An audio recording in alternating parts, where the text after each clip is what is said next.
Eh bien, mesdames et messieurs, bonsoir. Heureux de vous savoir tous nombreux à regarder la soirée de l'information sur Canada Info, votre chaîne internationale d'information en continu. Au sommaire de l'actualité ce soir, le Cameroun et sa PME, avec bien évidemment ce salon de la petite et moyenne entreprise ouverte depuis 2 jours dans la capitale économique du Cameroun, Douala. Une occasion pour le ministère en charge de la promotion des petites et moyennes entreprises de valoriser ce secteur d'activité qui est un secteur générateur de richesse.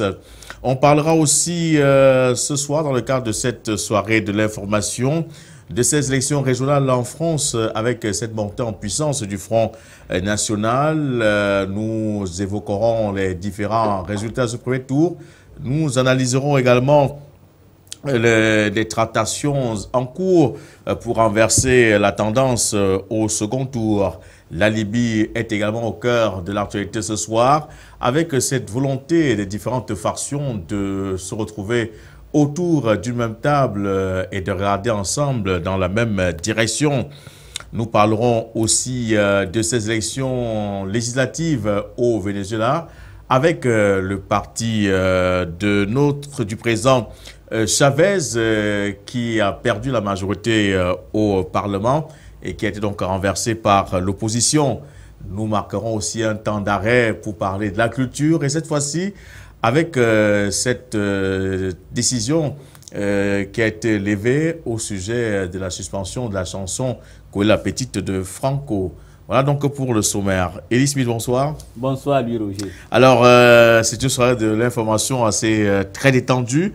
On va commencer bien évidemment par ce grand salon de la petite et moyenne entreprise qui est en cours dans la capitale économique du Cameroun avec près de 200 à 300 entreprises qui sont venues échanger, présenter leur savoir et savoir-faire. Une bonne occasion pour permettre à la petite et moyenne entreprise camerounaise de se frotter aux autres, aux Français et aux Marocains qui sont des invités spéciaux. Exactement, c'est une très bonne chose. Et puis d'ailleurs, il faudra qu'on rappelle aux gens qui peut-être avaient des doutes ou qui se posaient la question de la nécessité d'un certain salon de la petite et moyenne entreprise.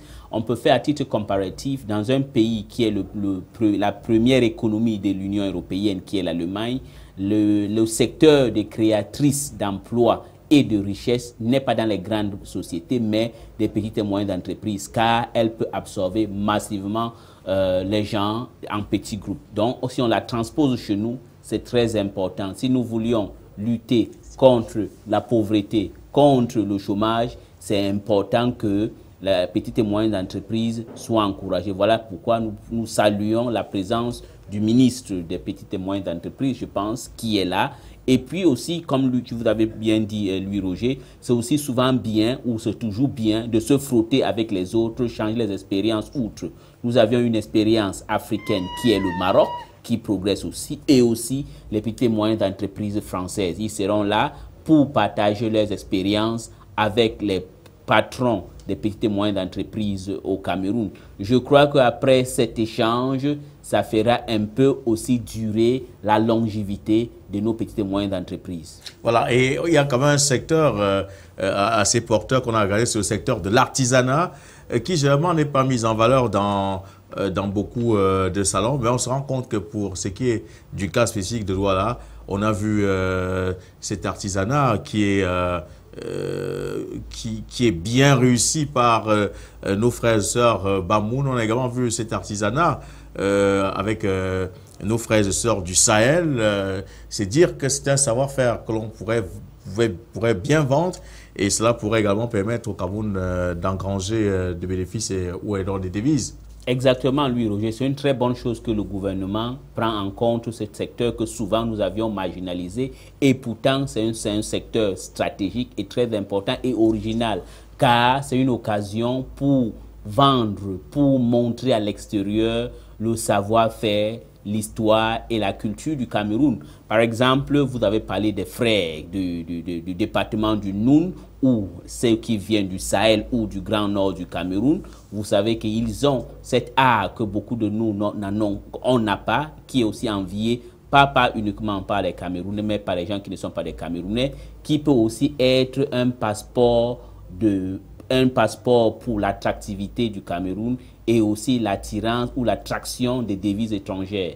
C'est important qu'ils soient là, c'est important qu'ils soient valorisés, mais aussi il faudra qu'on les encadre, qu'ils quittent du secteur informel au côté formel. Parce que quand ils vont faire cette migration de l'informel au formel, ça serait quelque chose de bien bénéfique pour eux, bénéfique aussi pour l'État camerounais et aussi bénéfique pour la culture et tradition camerounaise. Voilà, et il faut également signaler que c'est une opportunité aussi pour communiquer parce que chaque entreprise, à travers ses flyers, permet de montrer aux visiteurs ce qu'elle sait faire. Et généralement, c'est une publicité qui ne coûte pas cher parce que le consommateur est en face. On peut avoir l'opportunité d'échanger avec les consommateurs, les visiteurs. Et c'est quand même un autre côté qu'il faudrait véritablement encourager pour ce salon. Exactement, c'est un côté encouragé parce que c'est une occasion pour, vous avez bien dit que ces patrons ou les dirigeants ou ceux qui travaillent dans les petites et moyennes entreprises de montrer leur savoir-faire et être en direct avec la population ou les consommateurs. Et aussi, c'est aussi une occasion pour eux de savoir que souvent les petites et moyennes entreprises sont souvent les créations d'une personne ou d'une famille.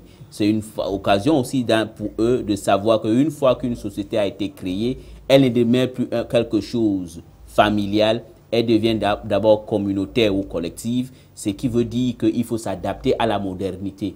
Vous pouvez être des très bons artisans, vous pouvez avoir des meilleurs ou la meilleure petite et moyenne entreprise. Si vous ne pouvez pas vous communiquer, donc ça veut dire s'adapter à la réalité, ça ne sert à rien. C'est une occasion pour eux aussi d'utiliser les mots de communication classiques, ça veut dire avec les flyers, mais aussi, ça serait bien, je crois qu'ils ont vu comment beaucoup de PME français ou marocains font, avoir par exemple, adopter par exemple d'autres méthodes de communication, ça veut dire venir sur les télévisions, la radio, presse écrite et surtout, nous sommes au 21e siècle, aussi essayer d'être moderne. Ça veut dire des PME doivent aussi essayer d'avoir des sites web.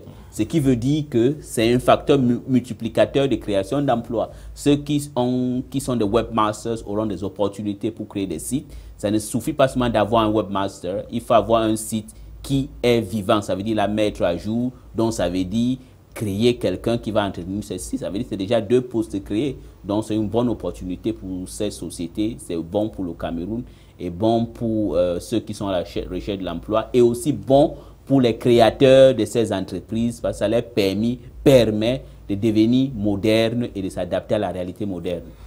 Une très bonne occasion pour, bien évidemment, ces promoteurs de petites et moyennes entreprises. Mais ce qu'il faut également relever, Elie Smith, c'est que c'est ce PME Exchange qui est organisé par Entreprises du Cameroun est une organisation patronale et l'on se rend compte que le secteur privé veut véritablement prendre les choses en main et n'attend pas toujours que les choses soient organisées par les pouvoirs publics. Et pour moi, c'est quelque chose de très bien. C'est très bien que nous quittons de ces systèmes de fonctionnariat où tout le monde veut que c'est la fonction publique qui fait le là. Oui, la fonction publique ou le secteur public doit être comme un agent de régulateur ou de régulation et que c'est le secteur privé qui doit gérer. Et quand c'est le secteur privé qui le fait, c'est une très bonne chose et ça va nous éviter beaucoup de choses si on voit que le secteur privé devient plus actif, même en termes de stabilité économique ou politique aussi, c'est une bonne chose. Quand les privés décident de prendre les choses en main, ça augure bien pas seulement pour eux, les privés, mais ça montre aussi que peut-être le gouvernement commence à comprendre qu'elle ne peut pas être présente partout. Elle ne peut pas être le seul qui va absorber tous les chômeurs, donc tous les diplômés qui sortent. Donc ça veut dire que le secteur privé, le public qui est l'État, commence déjà à comprendre qu'il faut encourager la création de richesses, encourager ceux qui peuvent créer les entreprises. Donc le gouvernement doit aller d'abord à un autre cran, ça veut dire diminuer ces vagues, ces multiplications des taxes ou des bureaucraties qui empêche ceux qui veulent créer les entreprises ou qui fait peur à ceux qui ont les petites et moyennes entreprises de quitter souvent de l'informel à devenir formel. Voilà. Et il faut également signaler que le Cameroun a développé des structures pour la promotion de la petite et moyenne entreprise. Il y a par exemple l'agence de promotion de la PME, la banque camerounaise de la PME, le bureau de mise à niveau, la bourse de sous-traitance de partenariat du Cameroun qui est opérationnel. Il y a les journées camerounaises des PME. On a assisté au forum des investissements il y a quelques jours organisé par l'agence de promotion des investissements. Il y a également le centre d'action gouvernementale. Il y a tellement de structures aujourd'hui pour la promotion de la petite et moyenne entreprise que l'on se rend compte et dit que c'est un secteur très sensible, un secteur qui a besoin d'être connu, un secteur qui a également besoin de présenter ses œuvres au grand public, mais un secteur qui est impuissant face aux multinationales qui ont parfois plus de moyens. Exactement, c'est un secteur qui est impuissant. Impuissant, pas uniquement parce qu'ils ont moins de moyens, c'est quelque chose qui est simple, qui arrive pas uniquement aux Camerounais, aux Africains, aux gens du tiers-monde, c'est que la plupart du temps, les PME, oui, c'est un secteur qui est très dynamique, il y a peut-être 11 000 entreprises qui sont créées, mais le problème des PME, qu'elle a toujours une longévité moyenne de 1 année. Pourquoi? Parce que souvent, quand quelqu'un crée une société, elle croit toujours que ça devient sa propriété. Il faut savoir que c'est comme un enfant, on a dit ça le matin, quand l'enfant est dans le ventre de sa maman, c'est pour sa maman et son papa ou la famille, mais le jour où l'enfant est dehors, ça devient la propriété d'une collectivité. Je crois que ce qui gêne souvent nos PME, c'est quoi? C'est que c'est trop familial. On ne refuse pas que ça doit être familial. Elle peut être familiale si c'est bien géré, mais la plupart du temps, nos PME restent familiales et n'ont pas de vision. Elles baignent dans l'amateurisme et qui fait qu'ils ne sont pas capables de concurrencer les multinationales. Mais attention, il y a d'autres pays où, par exemple, les rapports, je crois, de l'AFD montrent que beaucoup de multinationales ont des problèmes aujourd'hui en Afrique parce qu'ils ont des concurrences des PME nationales. Et ce PME national qui les concurrencie, ce sont les PME que les patrons ont compris qu'il faut s'adapter, employer les gens qui sont compétitifs. Ça ne devient pas un problème que tu emploies tes frères, tes sœurs pour mettre dans les postes stratégiques et qui n'ont pas de vision. Et en ce sens-là, quand vous êtes face à un mastodonte qui est un multinational, vous allez mourir. Mais si vous décidez de mettre en pratique les mêmes armes, vous avez réussi. Je crois que c'est la raison pour laquelle l'État commence à s'impliquer et toutes les agences que vous avez citées sont importantes. Ça fera que quand vous créez votre société, vous ne créez pas 20 comptes à part, vous n'avez pas 20 personnes, vous avez une personne et mettre à la place. Et n'ayez pas peur, donner la responsabilité aux gens qui sont capables de gérer. C'est bien pour vous et c'est bien pour la société.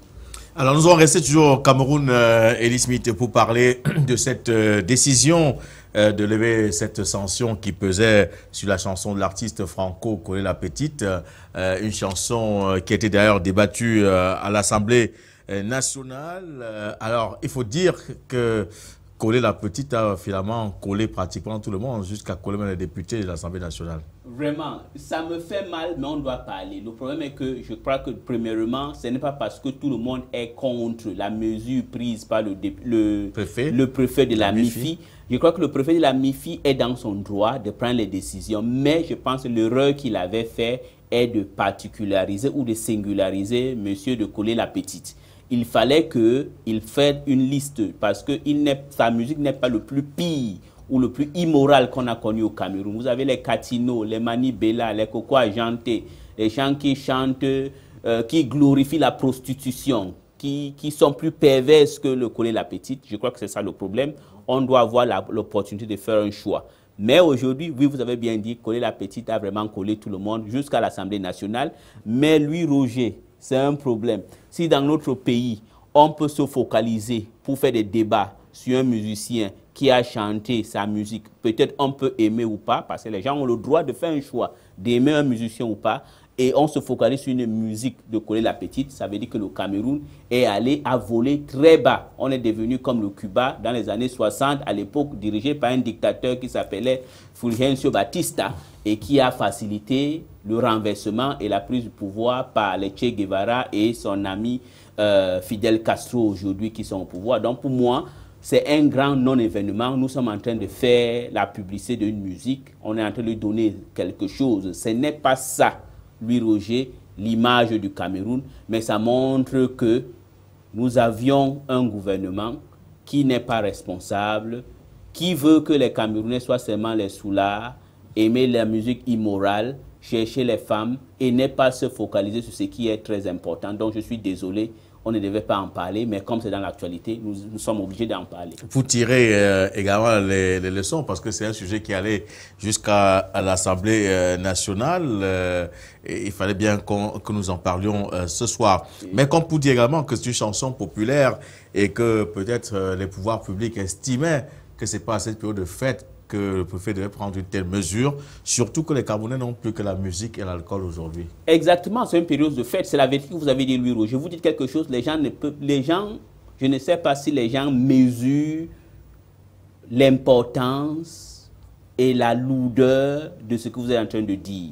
Ce n'est pas banal, Louis Roger. Ce que vous dites, les Camerounais, quand vous dites, ils n'ont que la musique, l'alcool aujourd'hui, ça en dit long, ça veut dire qu'on est fini.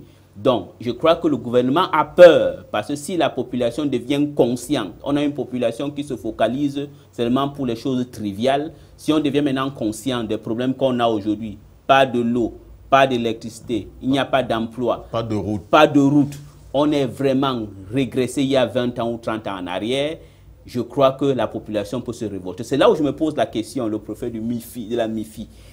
Est-ce que ce n'est pas un révolutionnaire qui se cache un peu parce qu'il en a marre, il ne sait pas comment confronter celui qui lui emploie, il décide peut-être d'exciter les gens à la révolte, il a appelé les Camerounais à une conscience collective, mais malheureusement, il a découvert à son chagrin et le gouvernement l'a montré que nous sommes que des petits jouisseurs, nous aimons danser, on ne réfléchit pas. Donc moi je pense qu'il y a un problème dans ce pays, si nous commençons à se focaliser sur ça, c'est normal, les gens dans une démocratie ont le droit de choisir ce qu'ils veulent, mais de grâce, il ne faudra pas qu'on nous tire si bas.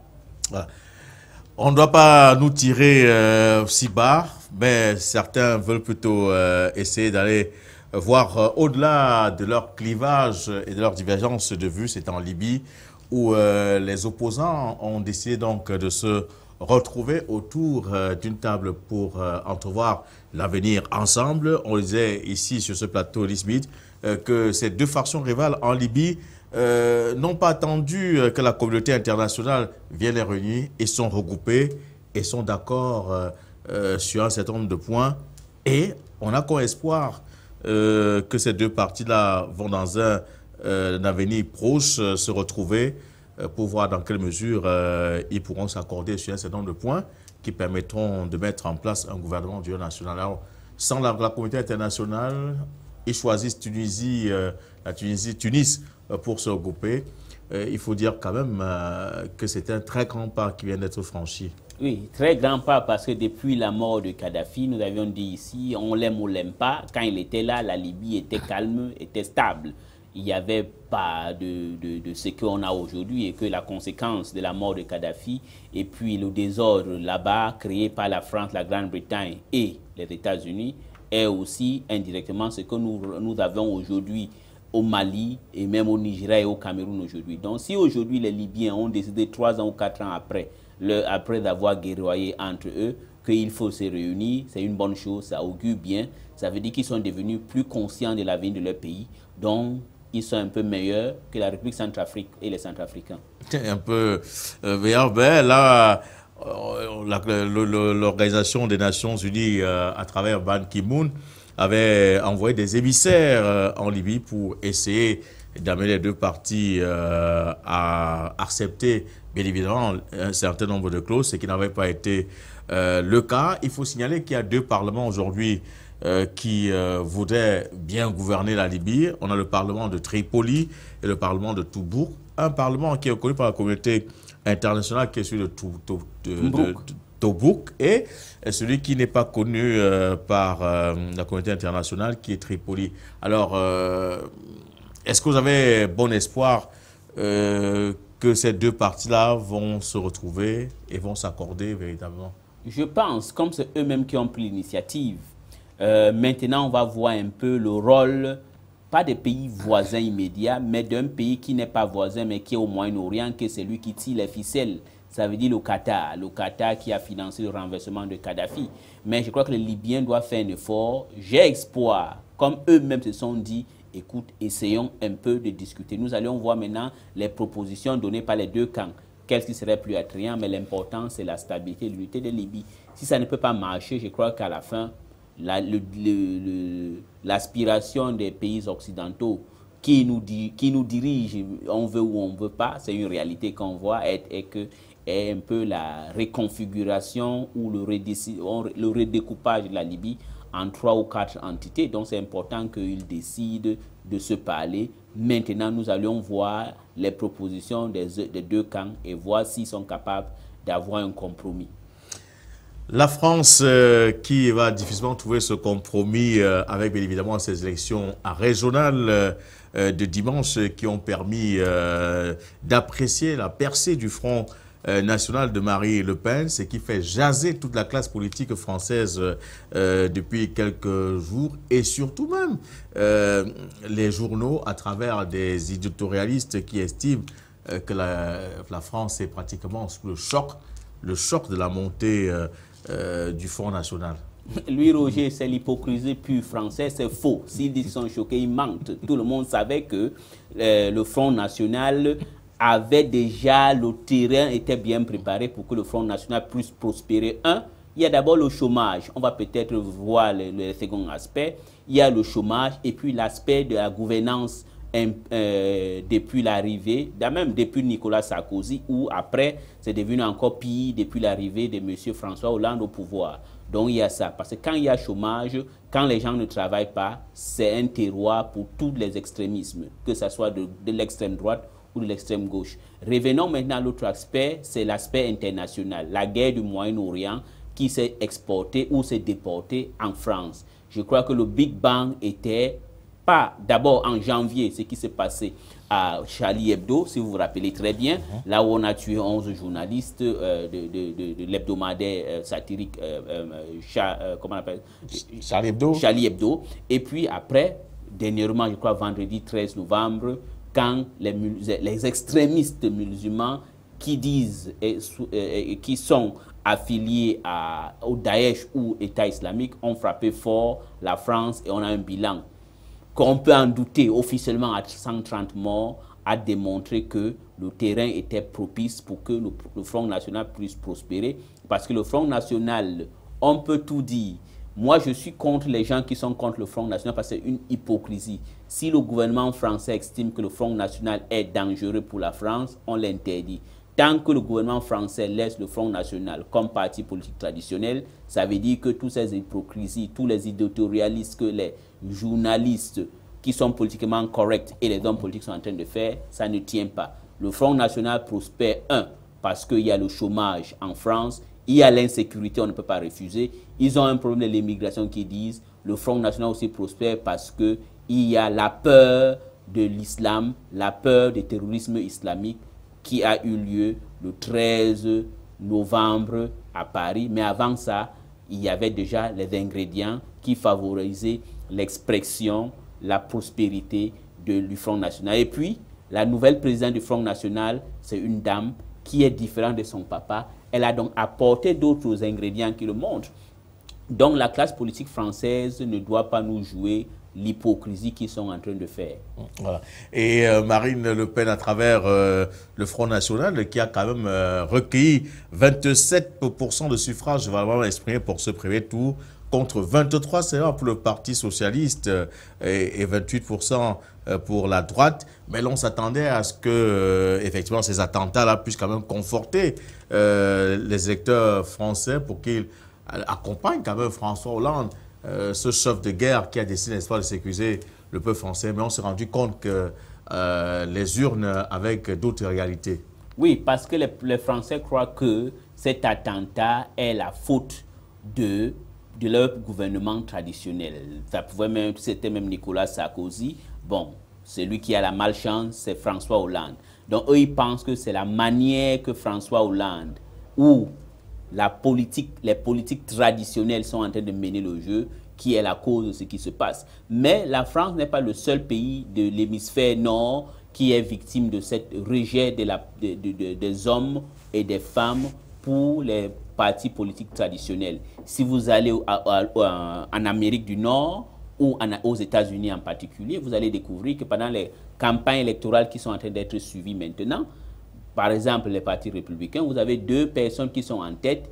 Il y a Ben Carson et il y a aussi Donald Trump. Ces deux individus ont deux choses en commun. Un, ce ne sont pas des politiques classiques et tout le monde les aime. Et quand on vient en France, c'est la même chose. Les Français se posent la question, pourquoi, bon Dieu, nous allons continuer à donner notre confiance à la droite ou à la gauche traditionnelle, essayons un peu l'extrême droite, parce qu'elle nous donne un peu quelque chose qu'on ne sait pas, qu'on n'a pas compris, c'est un peu atypique. Et autre chose, vous allez même voir l'attitude des partis politiques françaises traditionnels, que ce soit le républicain de Nicolas Sarkozy ou les socialistes de François Hollande, sur des sujets qui touchent les droits de l'homme et la démocratie en Afrique.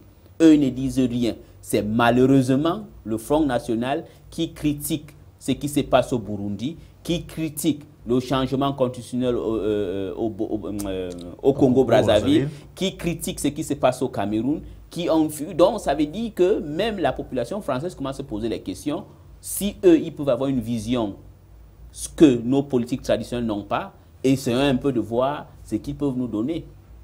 Voilà. Et on a essayé de voir et on se rend compte que là, la situation est devenue très critique. Le second tour, c'est dans quelques jours. Et il va falloir barrer la route au Front National, comme certains éditorialistes français essaient de faire comprendre aux potentiels électeurs français.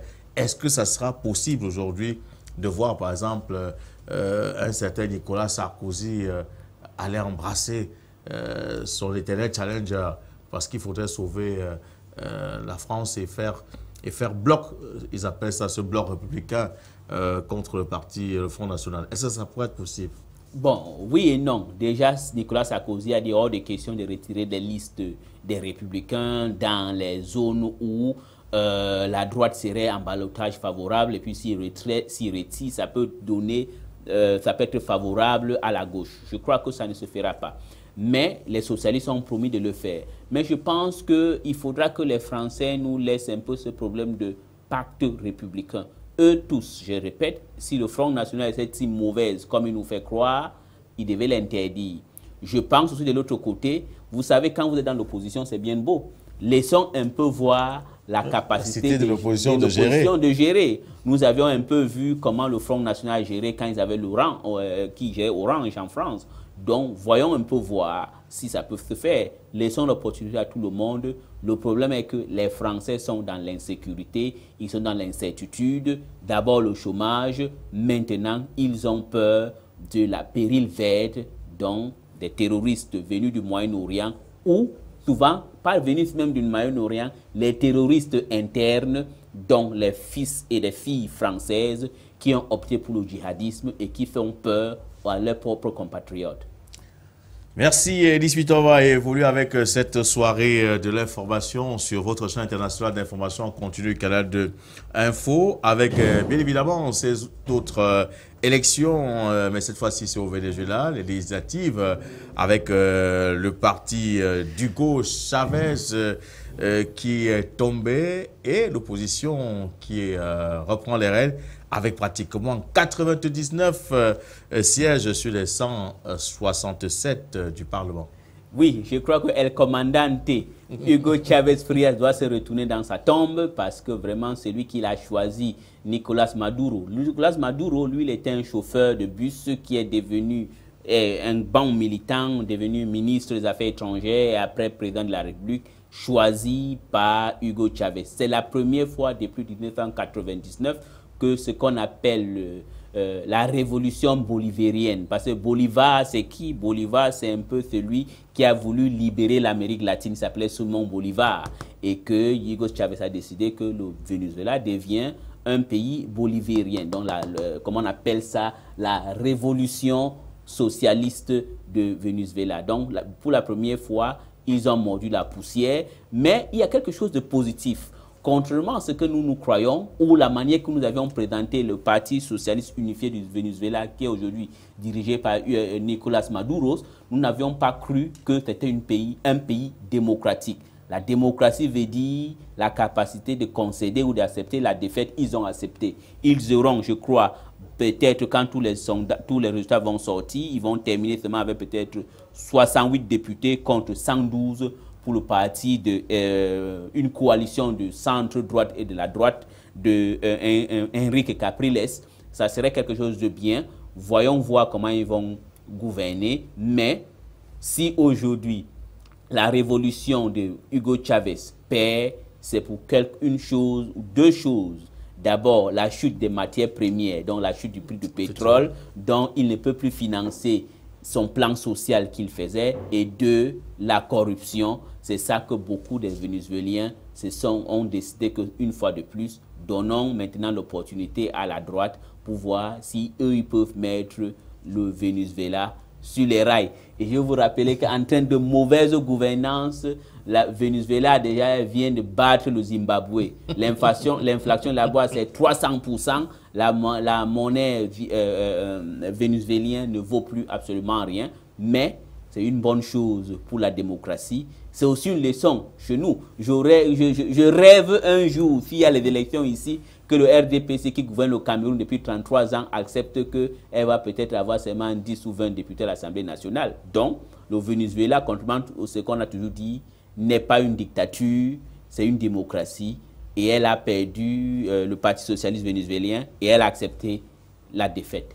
Alors, il y a déjà une très grande nouvelle qui est attendue parce qu'avec l'opposition, on parle déjà de la libération de quelques prisonniers politiques qui étaient détenus.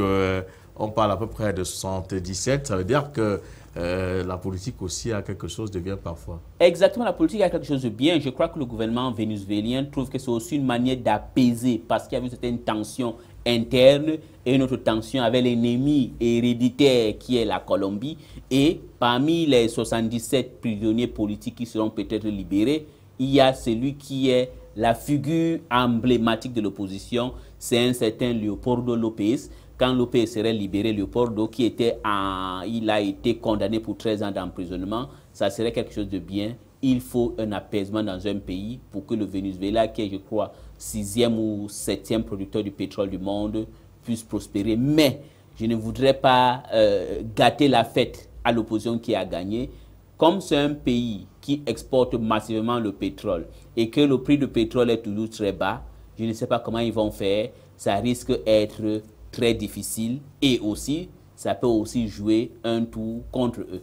Jouer un tour contre eux, surtout que là, le prix du baril est descendu à 34 dollars de prix du baril. C'est quand même assez bas. Exactement. Mais c'est quand même des résultats qui prouvent que la démocratie dans certains pays est en train de naître. Les choses sont en train de changer. On a vu en Birmanie avec Aung San Suu Kyi. Et ça veut dire que quelque part, les gens comprennent qu'à un moment donné, il faudrait un peu changer de paradigme. Essayer un peu de voir ce que l'autre peut faire parce qu'on est parfois fatigué d'une politique qui ne fait pas avancer les choses. Exactement, Louis Roger. Je crois que vous avez vu ce qui se passe en Birmanie, qui est une dictature depuis 60 ans. Et pourtant, quelque chose de magique a eu lieu en Birmanie, que Tang Shwe, l'ancien dictateur qui est déjà en retraite, qui a laissé la place à l'autre. Et aujourd'hui, il a eu une réunion avec Aung San Suu Kyi, qui est la fille de celui que les Tang Shwe ont tué en 1948. Donc, c'est quelque chose d'extraordinaire. Et qu'il est aussi prêt de soutenir Aung San Suu Kyi, de devenir président de la Birmanie. Ça, c'est extraordinaire. Et on quitte de l'Asie, on va en Amérique latine. Quand on voit ce qui s'est passé au Venezuela, un pays qu'on présentait que le socialisme bolivérien ne respectera pas l'alternance, ne respecte pas les droits de l'homme. Quand M. Maduro, Nicolas, le président, reconnaît la défaite et accepte, c'est quelque chose qui est très bien. Donc ce n'est pas que c'est partout, ça montre que la vraie démocratie est triomphante face au socialisme et au populisme. Quand on revient en Afrique, quand on vient de voir ce qui vient de se passer au Burkina Faso ou au Nigeria avant et dans d'autres pays africains, nous sommes contents. Mais comme vous avez bien dit, à un moment, il faut que les gens choisissent de dire non. Ça veut dire maintenant, vous allez la ramener au Cameroun. On ne doit pas seulement aimer coller la petite, on doit aussi choisir qu'il ne faut pas vendre ton vote avec un sac de riz ou 5 000 francs CFA. À un certain moment, les députés là qui s'en foutent royalement de nous à l'Assemblée nationale une fois voté, il faudra que si en 2018 ça vient, on décide de leur donner un coup de pied au cul. Et voilà. on a quelque chose de ça. Merci Elie Smith pour ce soir d'être venu et d'échanger avec nous sur ces quelques questions d'actualité. C'est la soirée de l'information sur Canal 2 Info, votre chaîne internationale d'information en continu. Prenez rendez-vous dès demain à la même heure pour une autre édition. D'ici là, nos programmes se poursuivent. Ne quittez pas.